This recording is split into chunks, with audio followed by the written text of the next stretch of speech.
Hello.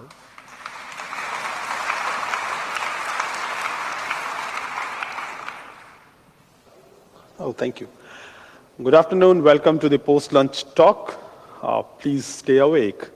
So, BruCON, I'm Nikhil Mittal. I'm going to talk about evading Microsoft's detection mechanism for Active Directory attacks called Advanced Threat Analytics. So we'll see, and I'll try to demonstrate it live, how our attacks, generally, mostly the lateral movement parts, are detected by ATA and how we can avoid that. So a slide dedicated to my introduction. I'm, of course, a hacker. I do red teaming, break stuff, of course, where I have the permission to do so. You can follow me on Twitter. Follow me on Twitter. I'm Nikhil_MITT there. I maintain two open source toolkits for red teamers, Kautilya and Nishang. You can use Kautilya to program human interface devices. It creates a ready-to-use sketch, a PD or an INO file. You burn it to your Arduino device, connect it to an unlock box, and it would do interesting stuff what you tell it to do. I also maintain Nishang, which is a framework and collection of PowerShell scripts, which you can use in various phases of a security assessment. I blog on laboforpenetrationtester.com. Of course, I like to research on new methods to break into environments and boxes, once again, where I have the permission to do so, and try to trip the countermeasures, try not to trip the countermeasures, and other regularities. I've spoken previously at DEF CON, Black Hat, Vegas, Europe, used to be one at Abu Dhabi, many European conferences. So what we are going to discuss today, let's see what ATA is. Those of you who are not aware of it, Microsoft's ATA is a detection mechanism which sits in front of the DC, not like literally sit in the front of the DC, but whatever is the traffic is going to a domain controller, one or more, that if mirrored to an ATA gateway, the traffic, some of the interesting protocols like LDAP, Kerberos, DNS, and few more, can be analyzed for anomalies and abnormal user behavior. So there's a behavior profile, and then there is a profile for normal traffic. And its job is to detect abnormalities or anomalies. Of course, you can use it with your existing SIEM device, or you can pipe VPN traffic as well to it. So a basic architecture, so this is the basic architecture, how ATA is supposed to be deployed. You have a gateway which can be deployed on the domain controller itself. So the one I have on my labs, all of it, because it's a lab environment, really small one, all of it is lightweight gateway, that is a service deployed on DC or DCs, that is domain controllers themselves, or it can be a different box. These are the different traffic sources, once again, which could be servers, domain controllers, etc. Non-domain control boxes are not supported yet. And then there is this ATA center, where a database is used to create profiles, store suspicious activities, etc. So the lab which we are going to have a look at live, that is something which I use in my trainings. So I deployed ATA, it's been like 11 months, even a bit more than that. Last year I deployed ATA there, so more than 450 plus hackers, my students, professionals, etc., have tried different attacks in that lab up to now. The version is the latest one, which is available 1.8. some build number. So that's what we have. So that's the latest one which you will have in any production environment. Now let's have a look at some of the threats which ATA detects really well. Or at least there are claims of being detected. Of course, account enumeration, that is, or any sort of enumeration from the domain controller. That is, you try to build up a list of users, groups, computers. That's the very basic part when you start with domain enumeration. That it detects compromised credentials, for example, let's say brute force, unusual protocol implementation, which we'll see for attacks like pass the hash, overpass the hash, abnormal behavior. So we are not going to have a look at the abnormal behavior at all, only the anomalous detections, lateral movement. So it's quite well categorized. You do a recon or enumeration to spot boxes where you can have interesting things. Then you compromise credentials. Then you literally move. What are the lateral movement attacks which it detects? Pass the ticket, pass the hash, overpass the hash, etc. And then for domain dominance, the marketing lingo domain dominance, that is when you persist in the domain environment once you have the domain admin privileges. So many detections. So let's get started. This is how detection looks like for any recon activity. So let's say you ran net user slash domain net group slash domain. So it is this how it looks like.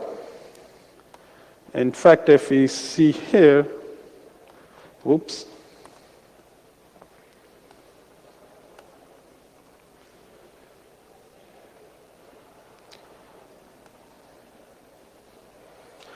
So I have a live ATA console with me if it loads up, and we can see how enumeration activities look like in ATA. Okay, but let's give it its time to load.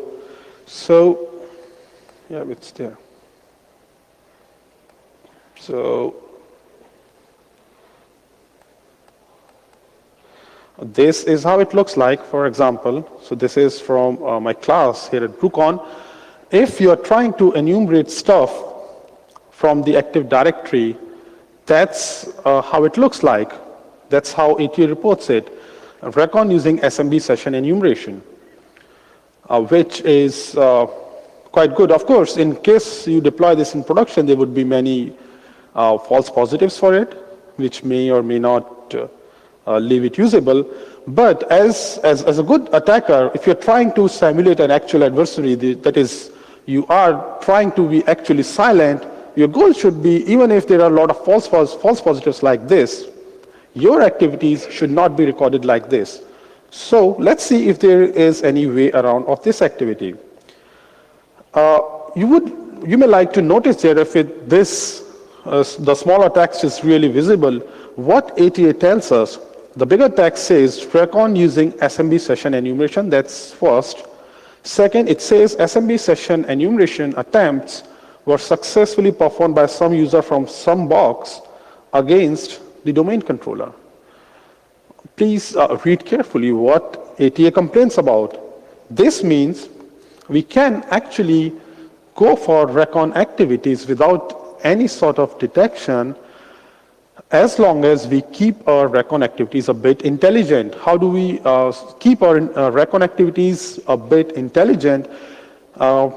Recall the architecture of ATA deployment. It is looking for stuff which goes to the DC.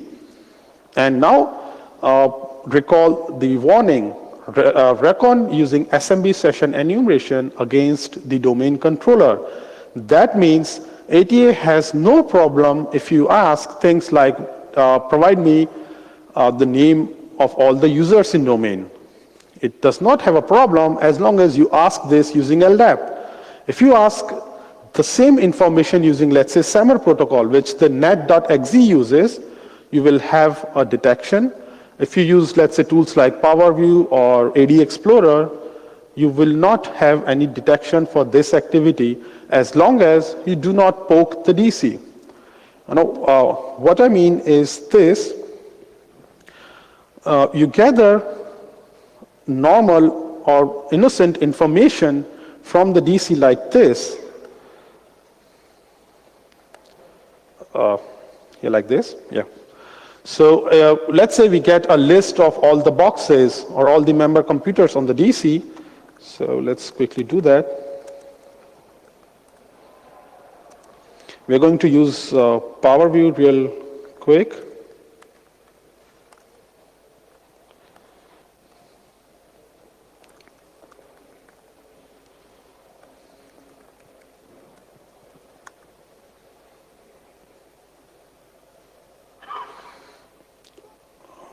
Okay. So that's a bit slow. Right. So if we ask for information like this, let's get a list of all the member computers in a domain. If you ask for information like this, ATA has no problem. Hopefully, there would be no detection here. Now, as soon as you run commands like this, so this is not this detection. As soon as you run commands like this, once again recall the warning or the alert, SMB session enumeration.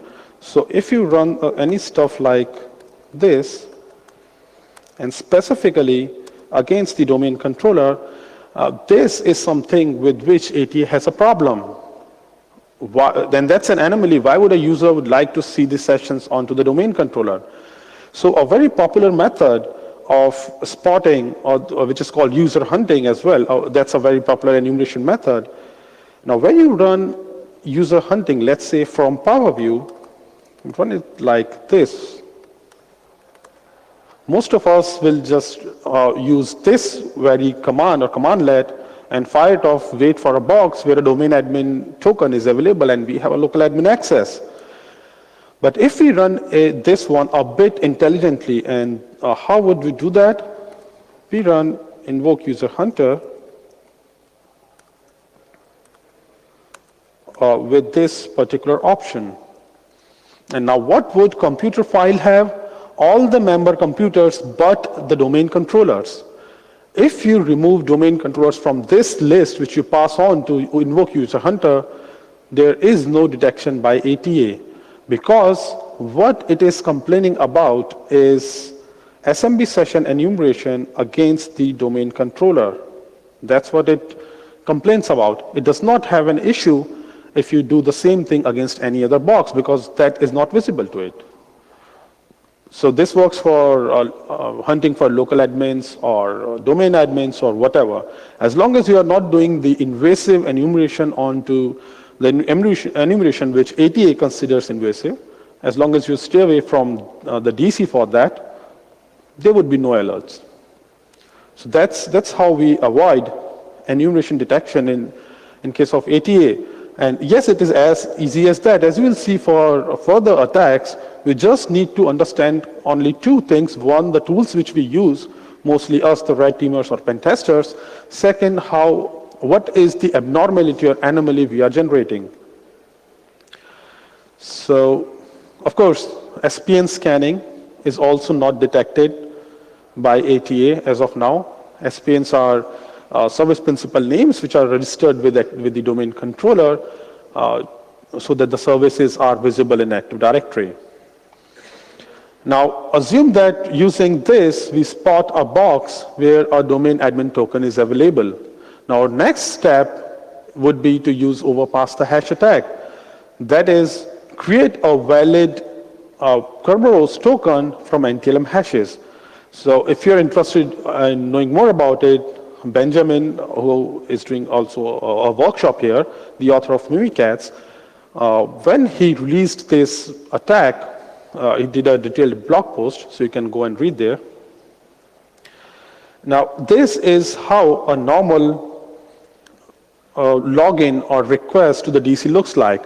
So whenever you try to access a resource on any box in a domain, there needs to be a communication with the domain controller, and this is the very first request. So if this ASREQ is a normal one, that is, you log into a box, let's say you try to access file system on a box, this is how it looks like. The E type or the encryption type in this ASREQ packet, you can see that it's AES 256 something. And if you use NTLM hashes, for that, you can see that the E type or the encryption type has now been downgraded to ARC4 HMAC MD5. And that's what exactly AT has a problem with. So in 1.8, the warning has been suppressed a bit. Otherwise, it used to complain like this. If we go back here, it says the encryption method of the encrypted timestamp field of ASREQ message has been downgraded based on previously learned behavior. That is, this particular field, that's what ATA is complaining about. So what we can do, and in fact, there is a second detection for overpass the hash, and that's unusual protocol implementation, which I'm not sure still, I've been trying to decode this for like past 2-3 months, why this alert is here. Most probably, when you send an ASREQ, your request packet has a list of supported encryption types. So if in the normal case it is this, in case you use NTLM hashes, that gets downgraded, and in case you use AES keys, it remains the same. So that could be these keys as well. So in essence, to bypass detection for overpass the hash attack, you just need to make your traffic of your attack look normal. And how would you do that? In place of using NTLM hashes, so this is the command which most of us use for overpass the hash attack. Name of the user, domain, and its NTLM hash. That's what you use. In place of that, please use not only the NTLM hash, go for AES 256 keys, AES 128 keys, and the NTLM hash. If you use all of these three things together, you won't be detected by ATA. Why? Because your traffic would look like this. And that's the anomaly which ATA is looking for.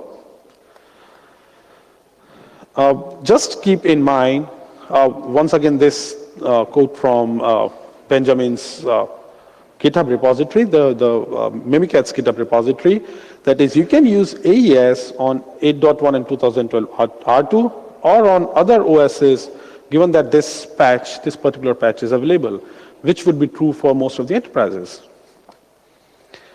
That is, if your overpass the hash attack gets detected, use AES keys. Let's give this a shot. Let's see if this works. So I have this 2012 R2 box where I'm going to use not only the NTLM keys, but NTLM, AES 128, and 256 keys. And let's see if we can spawn a new PowerShell process and then access resources. So that's a new PowerShell process. And if I access resources on the DC, I can. And there should be no detection, I believe. So there was none 1 hour back, so there should be none even now. So no detection. Now once we have the domain admin privileges with this, with an overpass the hash attack, we would like to move on to the next part, the domain dominance, persisting. Before that, of course, if you want, you can create false positives using the exact same command. In place of using a valid username for overpass the hash attack, if we use something which is non-existent, there would be some alerts in the ATA console which would not make any sense. Non-existent user trying to use overpass the hash attack. So just in case you would like to create a diversion or something like that. So the next step in case of any Active Directory dominance is to persist as domain administrator. And that's what Golden Ticket attack provides us. Just in case you're not aware of that, a Golden Ticket is a TGT which provides you a ticket granting ticket which provides you domain admin privileges whenever you come back. Let's say you get the access to Kirby TGT hash or you create a Golden Ticket, then you come back 1 year later on, you like to use it to get your domain administrator privileges back, and that works. That is what a Golden Ticket attack is. Now, of course, that is something which everyone would like to detect. Now, if we have a look at the alert for Golden Ticket, of course, if you would like to know more about it, you can follow this Black Hat paper for Golden Ticket attacks. So here is a Golden Ticket detection. It complains that the encryption method for the TGT field of TGS REQ method has been downgraded from previously learned behavior. What does that mean? That means this. So this is normal TGS REQ. Please have a look at the encrypted part that says AES 256. This, so that's the normal one. So there is no normal golden ticket, but that's the normal TGS REQ packet. Now, when we create a golden ticket using a command like this, we use NTLM hash of the Kirby TGT account or KRB TGT account. Please note the E-type that's been downgraded. So what should we use? Anyone? AES keys once again. So if you use AES keys to create a golden ticket, there would be no detection. Please note the warning or the alert. Once again, TGT field of the TGS REQ method has been downgraded. So let's not downgrade it. Let's use AES keys in place of NTLM hash. No detection. I just recalled it, in case of overpass the hash attack, please keep in mind that you use all the three keys, NTLM, AES 128, and AES 256. Otherwise, there will be chances of detection. So once again, if we use AES keys, no detection. So to avoid any sort of detection for overpass the hash or golden ticket, use AES keys. Which looks like this. So here I have a box and a ready-to-use command.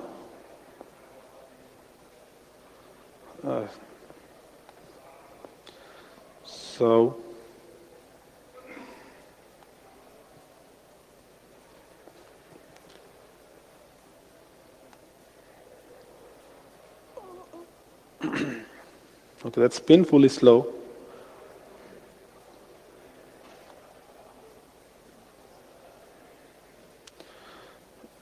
Okay, so I have to skip this then. Now, there's another method of avoiding detections for golden ticket, and that's a bit hilarious actually. If even you use NTLM hash for creating a golden ticket, but you use a non-existent username, that doesn't get detected. And when I was doing this for the very first time in May or June this year, I mean, I was quite sure that this was a misconfiguration in my lab. Turned out it was not. It is actually a valid bypass. Just use a non-existent username here, and regardless of if you use an AES key or NTLM hash for creating a golden ticket, there would be no detection. Of course, I discussed this a lot with the ATA team. They are fantastic guys. Fixed a couple of things on the fly before my Black Hat talk. Of course, I shared all the stuff with them. But all I got for this, I believe, was just work in progress. So I assume that this could be the reason ATA needs a 4 weeks of a learning time when you deploy it in your organization. And in that 4 weeks, it creates a detailed profile, identifies every user in a box and their behavior. And if you provide a non-existent user here, maybe because it does not have any unique identity for that, it doesn't get detected, maybe. Now, in 1.8, which was released a few days before my Black Hat talk, in 1.8, they've introduced a new method for golden ticket detection, which is time-based, which looks like this. Okay, which looks like this. Golden ticket activity. So what I have seen, a wrong method of creating golden tickets from red teamers is we like to create a ticket like this. Do I have a command somewhere? Not this. So those of you who have used Mimikatz earlier, there is an option of using slash ticket in place of slash PTT here. You create slash ticket, save the golden ticket to the disk, and then you come back with that ticket 6 months later and inject it in a PowerShell session or in a command prompt.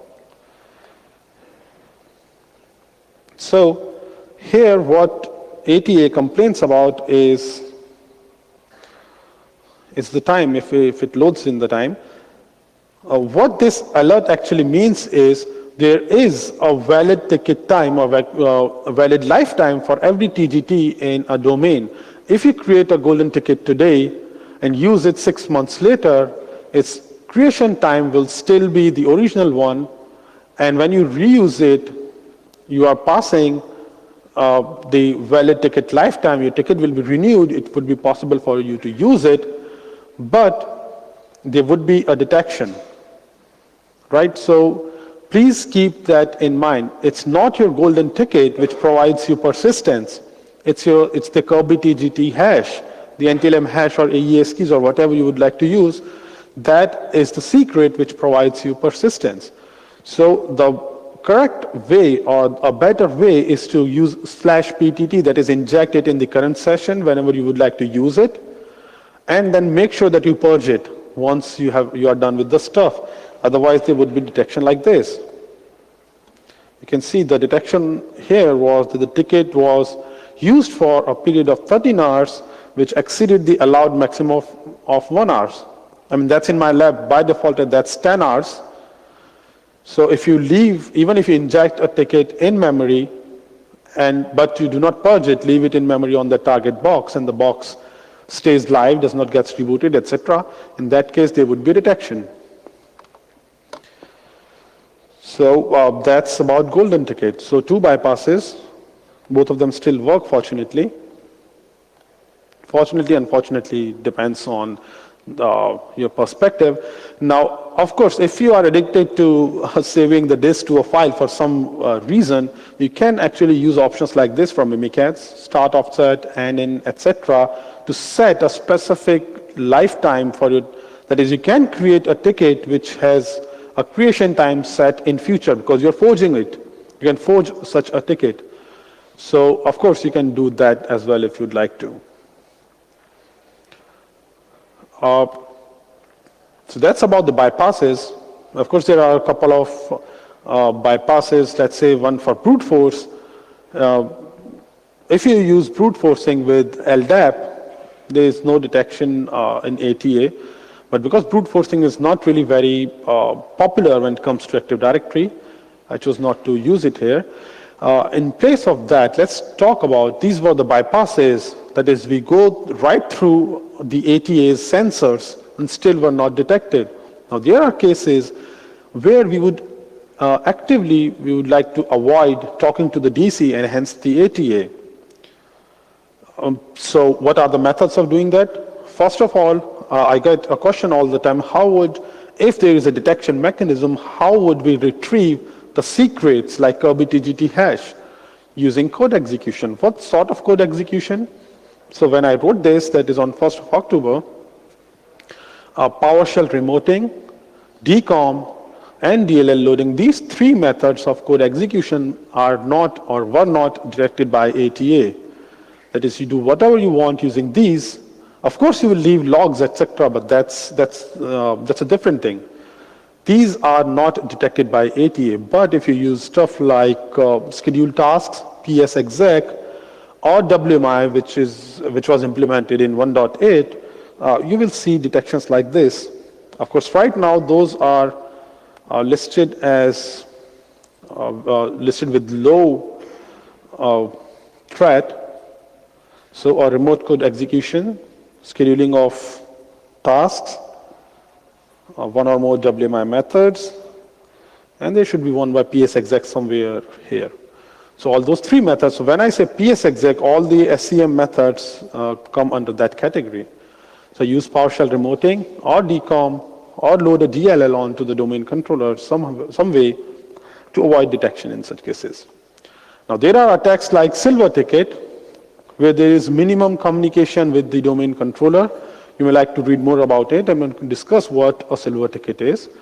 In case of Silver Ticket, once again, because the communication with the DC is either very normal, you would simply request a TGS as a normal user, or there is no communication at all. So when you request a TGS, you just send the service name along with the TGT, etc., which is very normal. DCs get stuff all the time, so there is no detection. And when you use it for a non-DC service to access some other service using silver tickets, once again, no communication with the DC, hence no communication with the ATA, and you actively avoid it. Same goes for the Kerberos attack. In case of Kerberos attack, you request a TGS, that is a ticket which grants you access to a service, save it to the disk, and brute force it offline. That's what Kerberos attack is. So because there is just one-time communication with the DC, 4769, Kerberos ticket operations, those of you who come from a sysadmin background would identify that that log you will see at least 1,000 times on a small size domain every day. So no detection, because there is no anomaly. Now ATA has its own limitations. It cannot look at the encrypted traffic like LDAPs and IPsec ESP, which may in some cases affect detection, may not affect detection. So you may like to read ATA's docs for that.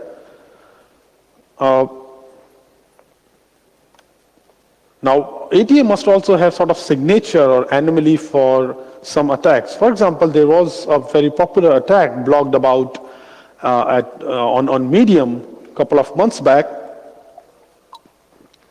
That was, you can load DLLs on any Windows DNS server if you have the privileges of the DNS admins group. So attacks like that, or let's say constrained delegation, because ATA currently does not have an anomaly detection or signature for that, there are no detections for that. Now, this is all about avoiding detection and bypassing it. Now, what if we would like to attack an ATA deployment? So attacking an ATA deployment begins, of course, with identifying it. Up to 1.7, it was possible to identify it. So by default, it runs on port 443. The web console runs on port 443 of the ATA center. So up to 1.7, it was possible simply do a banner grabbing on port 443 across the network, and you would see something like Microsoft Advanced Threat Analytics in the banner. Not anymore.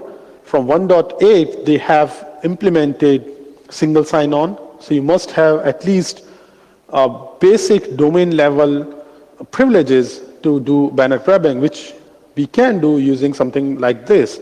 So of course, there are better options to do that, but if you'd like to do it from PowerShell, this is the way of quickly doing it. Banner grabbing when you have at least a normal domain user privileges.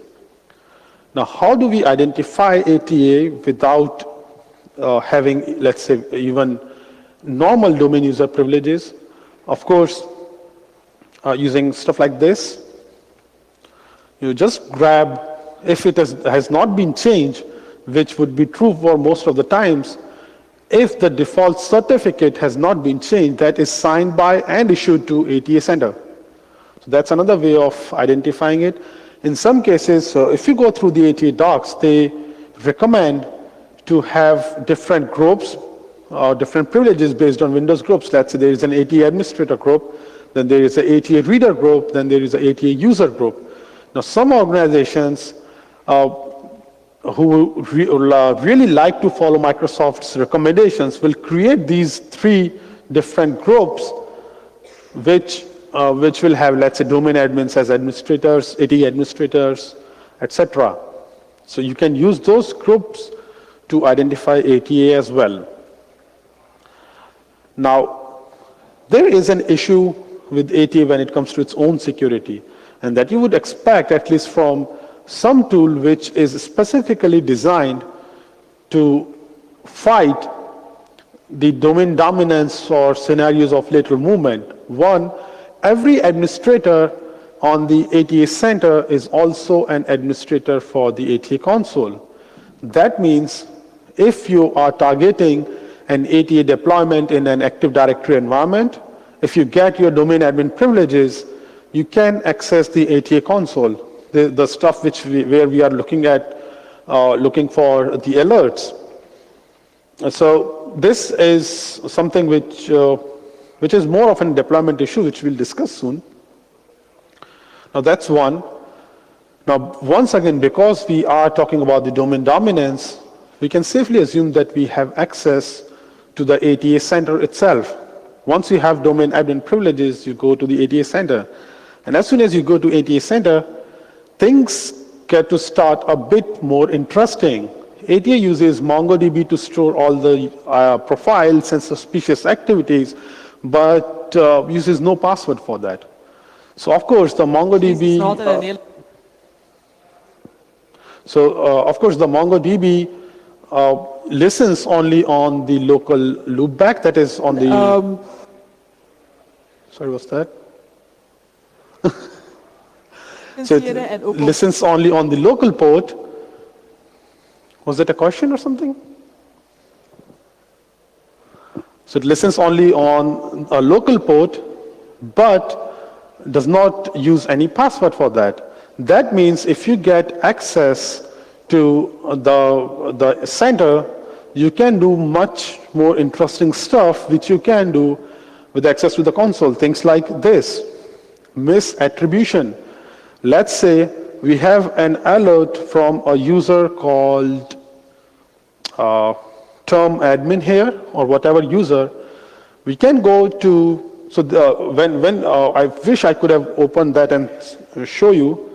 I mean, the network is a bit slow than I would like it to be.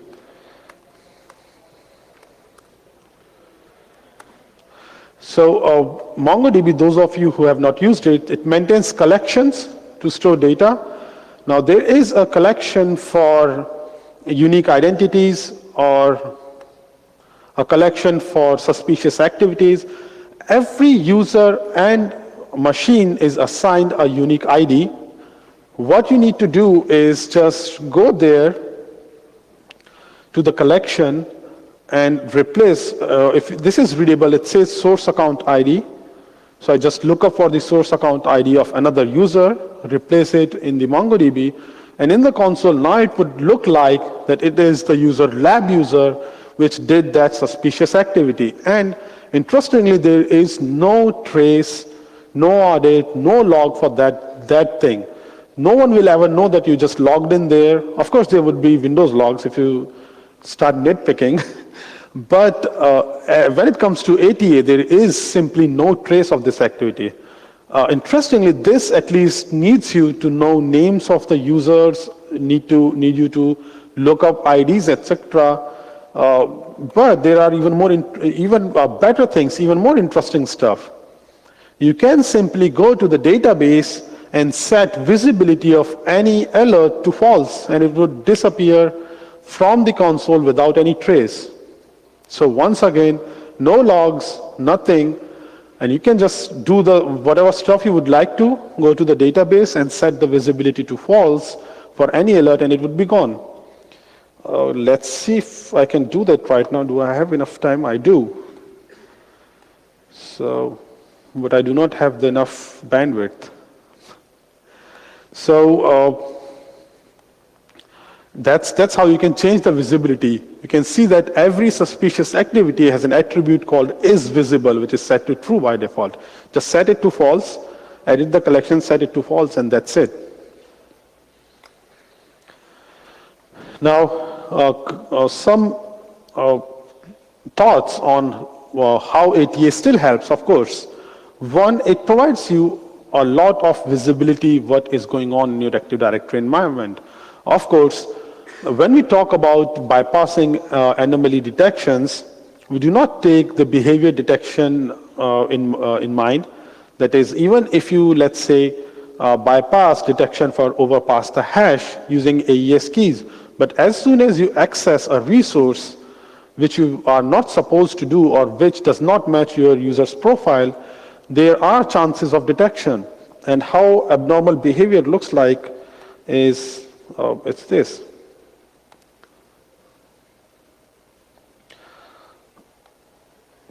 So it looks like this, abnormal modification of sensitive groups. One of my students did that. So if, let's say you add a user to the domain admins group or enterprise admins group, anything interesting, and that if is not a regular behavior, if this alert opens up, we can see that ATA specifically tells you that this user priv service has not added any user to the domain admins group previously from past 2 months, but right now it is doing so. So here's an alert. That's what this alert means. So that's what abnormal behavior detection is. Frankly, either because this is a lab environment, mostly because of that, I have not seen many abnormal behavior detections. I mean, in my labs, I and my students, we do a lot of attacks, access resources which a normal domain user is not supposed to access, but still not many abnormal behavior detections. So here you can see that. Group modifications are monitored since this date in the 2 days before the modification. Not this. Although priv service wasn't observed modifying groups since group modification monitoring has started.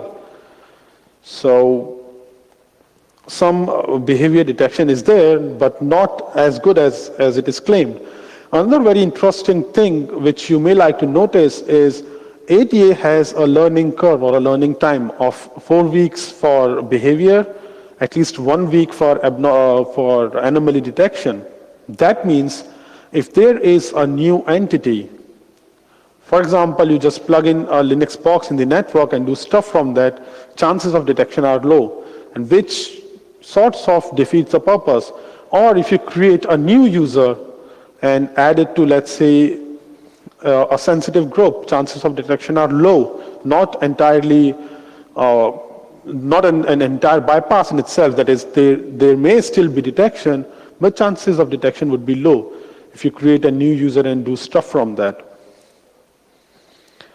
Now, to defend ATA, of course, if you go through Microsoft Docs, they touch it on a bit. There are 2 ways of deploying ATA. One is like it's in my labs, that you have ATA as a member of the domain, or you put it outside the domain. So if you, frankly, if you ask me, for more security, keep your ATA installation not part of the domain.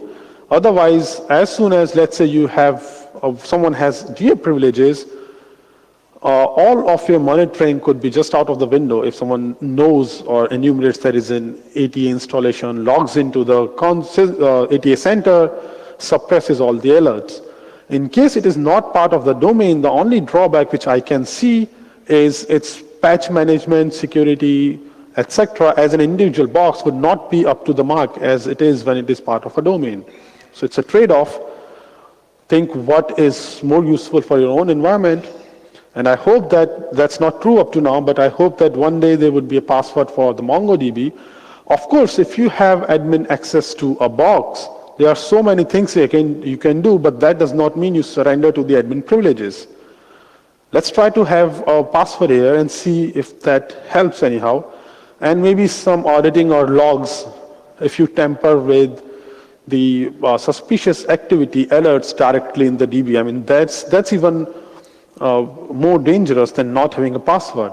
Someone can simply, after gaining higher privileges, can simply log on there and do a lot of damage. So, okay, that's a repetition. 2 times. Now, how do we avoid ATA always? So I always like to preach this or lecture this at the end of this talk. So this is the second time I'm doing this talk. I did this one at Black Hat this year, some additional testing, of course. So please stick, as a red team or an attacker specifically, please stick to your goals of assessment. Do not create a golden ticket just so that you can brag about it in your report. Please don't do that if that is not required for meeting goal of your assessment. The more headline attacks like this you do, so for example, here you can see somewhere a skeleton key detection for a skeleton key attack, the very first one. So do not use attacks like, let's say, skeleton key or golden ticket or others just for the sake of writing it in your report. Because chances of detection go high even without ATA, and when we say ATA, there are more Active Directory detection tools which can be bypassed using the very same thing. So whenever we say ATA, because its 90 days trial is available and I can deploy it and talk about it, I have seen at least a couple of private tools, I mean, of course, not as public as ATA is, which can be bypassed using the exact same thing, the very exact same thing. That is, you just make your traffic normal. So avoid using golden ticket or skeleton key attacks or similar attacks just because those are the cool ones. And of course, restrict or refrain from communicating to the DC. If we are not talking to the DC, chances of detection are always low, once again, regardless of a tool like ATA being there or not.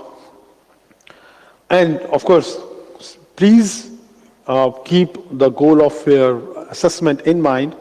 If you cannot bypass a thing, it's better if you avoid it. That's the only option.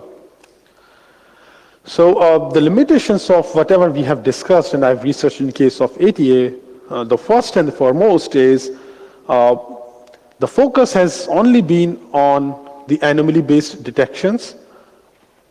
So when I discussed all of this stuff with the ATA team, we exchanged comments on all of these findings, and that was their foremost concern that in many cases, even if, let's say, I can create a golden ticket which AT does not detect, but when I use it to access a resource, user behavior analysis, UBA, or behavior detection will get that.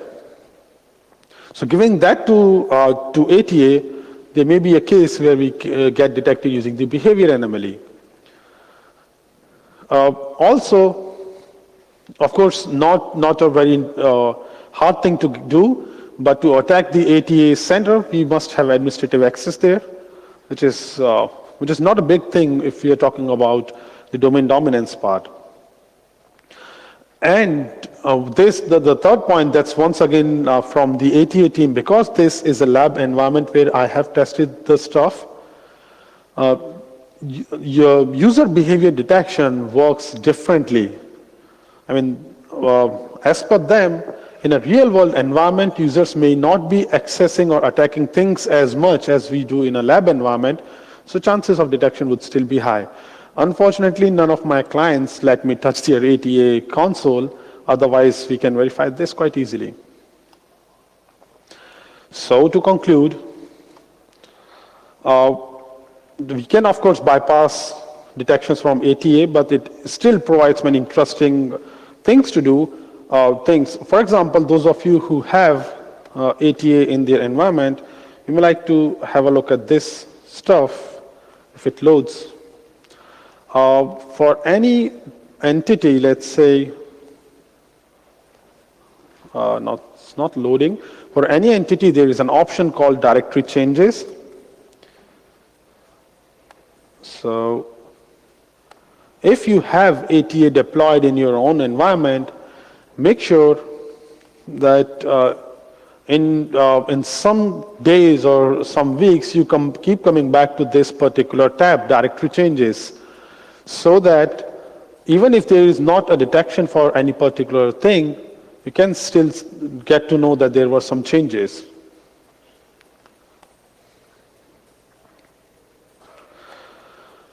We can also conclude that if we stay away from the DC, our chances of detection are always low, as we saw in the case of Silver Ticket or in Kerberos or for BruCON. And yeah, of course, ATA provides us a lot of insight for whatever traffic or DC faces. So that would be all from me. Please leave feedback about my talk. Once again, follow me on Twitter. And feel free to drop me a line on either my own ID or on my work ID, and I did a week